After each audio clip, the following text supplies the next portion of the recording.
Kejadian aneh terjadi di tengah pembangunan tol Solo Jogja sehingga membuat para pekerja proyek terheran-heran. Banyak misteri dan fenomena aneh terjadi saat pembangunan tol Solo, Yogyakarta.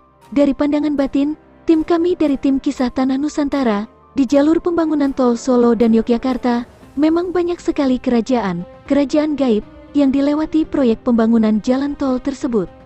Banyak sekali kejadian aneh dan di luar nalar manusia saat proses pengukuran dan proses pembangunan dan pengeboran yang memakai alat berat mengalami kemacetan alat dan kerusakan yang di luar nalar. Yang sebelumnya semua sudah disiapkan secara matang dan perawatan yang ekstra, masih saja alat-alat berat itu rusak dan macet dengan tidak wajar. Terima kasih sudah menonton di channel kami, bantu kami untuk mengembangkan channel Kisah Tanah Nusantara. Dengan like, subscribe, share dan memberikan tanda lonceng di channel ini, agar kami dapat memberikan informasi ke seluruh dunia dan kami akan memberikan informasi baru lagi di channel ini. Terima kasih.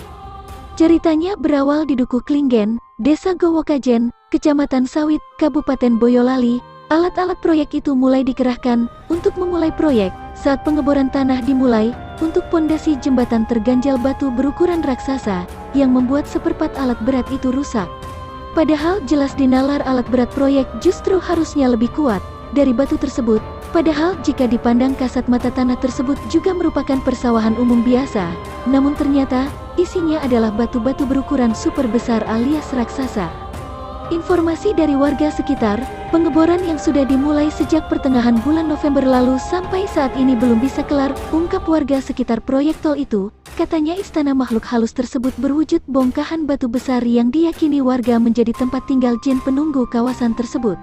Bahkan batu-batu raksasa tersebut sulit dipecahkan oleh pekerja yang menghambat pengerjaan pengeboran.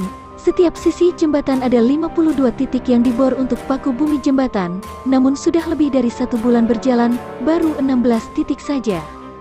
Sebab jika biasanya, dalam sehari bisa melakukan pengeboran sebanyak 2-4 titik, namun pengeboran untuk jembatan ini sehari baru hanya bisa 1 titik, itu pun tak bisa selesai dalam sehari. Berbagai cara dilakukan, diantaranya diambilkan tanah merah dari wilayah Gunung Kidul, namun pengeboran ini masih tetap seret dan tidak lancar juga.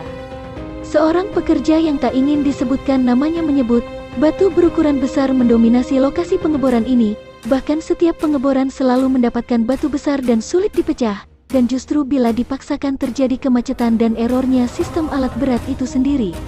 Ada batu yang berukuran lebih dari 15 meter, jadi mengebor batunya hingga tembus mencapai tanah lagi butuh 15 meter, ungkap sang kepala proyek tol itu sendiri. Makanya, pengeboran ini memakan waktu cukup lama sehingga membuat kesulitan para pekerja padahal jelas, kawasan itu persawahan. Tokoh masyarakat setempat, Aris Harjoko mengatakan jika di sekitar sungai ini menyimpan banyak misteri yang tak masuk di akal. Untuk itu, dia menyarankan kepada pelaksana proyek untuk melakukan syukuran atau selamatan sesuai dengan kearifan lokal masyarakat. Sebaiknya pengelola tidak meninggalkan kearifan lokal yang ada di sini. Konon banyak penghuni tak kasat mata. Di sepanjang proyek tol itu di daerah Klaten tepatnya, terdapat sebuah artefak berupa yoni di tengah sawah desa Keprabon. Sebelumnya, ada opsi memindahkan yoni tersebut ke lahan kas desa sebelum proyek tol dimulai. Namun, rencana itu urung dilakukan. Hal itu berkaca pada pengalaman sesepuh desa Keprabon yang pernah berupaya memindahkan yoni tersebut. Dulu pernah sudah dipinggirkan, tetapi ketika sudah dipinggirkan, yoni itu balik lagi ke lokasi semula. Informasinya nanti akan dibuatkan semacam terowongan sehingga yoni itu akan berada di bawah jalan tol, kata Gunawan saat ditemui di kantor desa Keprabon. Artefak berupa batu dengan bentuk menyerupai kepala kura-kura itu dikenal dengan nama Candi Asu oleh warga setempat. Yoni tersebut berada di salah satu dari 71 bidang lahan di desa Keprabon yang terdampak proyek tol Solo Jogja. Petugas dari Dinas Balai Pelestari Cagar Budaya, BPCB, Jawa Tengah sudah melakukan pendataan dan mengecek ke lokasi tersebut. Sejauh ini, ketinggian yoni belum bisa dipastikan lantaran diperkirakan masih ada bagian yoni yang masih terpendam. Objek diduga cagar budaya berupa yoni itu berada tak jauh dari patok kuning yang menjadi titik tengah rencana ruas tol pembangunan Solo Jogja. Tak jauh dari yoni, ada gundukan tanah berisi batu bata merah berukuran besar.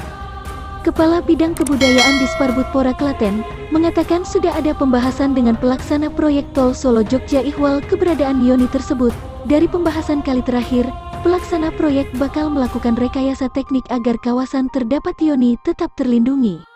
Kalau sesuai kesepakatan terakhir, jalan tol akan dibuat layang di kawasan tersebut. Kebetulan di dekat lokasi itu ada sungai sehingga tiang jembatannya dibuat lebih banyak. Kami akan tetap memonitor prosesnya agar Yoni tersebut tetap aman. Yoni merupakan istilah dalam bahasa Sanskerta yang memiliki arti tempat atau kandungan untuk melahirkan. Yoni juga disebut sebagai objek pemujaan penting dalam agama Hindu yang melambangkan Dewa Parwati, istri Dewa Siwa. Oleh sebab itu Yoni biasanya dibuat berpasangan dengan lingga yang melambangkan Dewa Siwa. Pasangan lingga dan Yoni biasanya dihubungkan dengan kehadiran candi. Selain itu, keduanya merupakan lambang dari kejantanan dan kesuburan. Lingga diibaratkan sebagai palus dan Yoni sebagai vagina.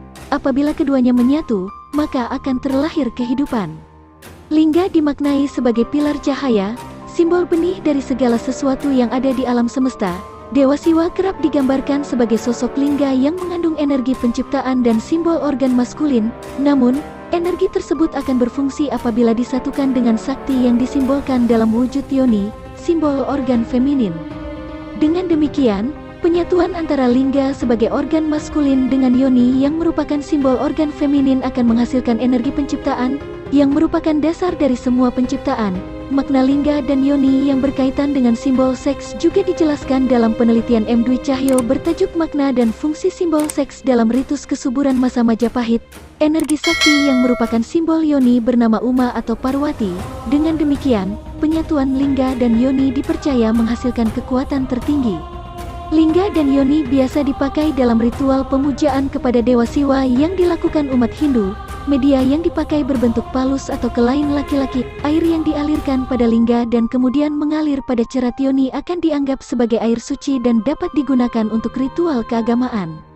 Ritual keagamaan tersebut saat ini jarang ditemukan di Indonesia, namun sangat umum di India. Meski demikian, pemuja Siwa di India tidak selalu mengamini mereka berhadapan dengan simbol seksual. Pasalnya, mayoritas lingga Yoni tidak digambarkan secara natural sebagai organ seks, melainkan energi penciptaan alam semesta. Terima kasih sudah menonton di channel kami. Bantu kami untuk mengembangkan channel Kisah Tanah Nusantara dengan like, subscribe, share dan memberikan tanda lonceng di channel ini agar kami dapat memberikan informasi ke seluruh dunia dan kami akan memberikan informasi baru lagi di channel ini. Terima kasih.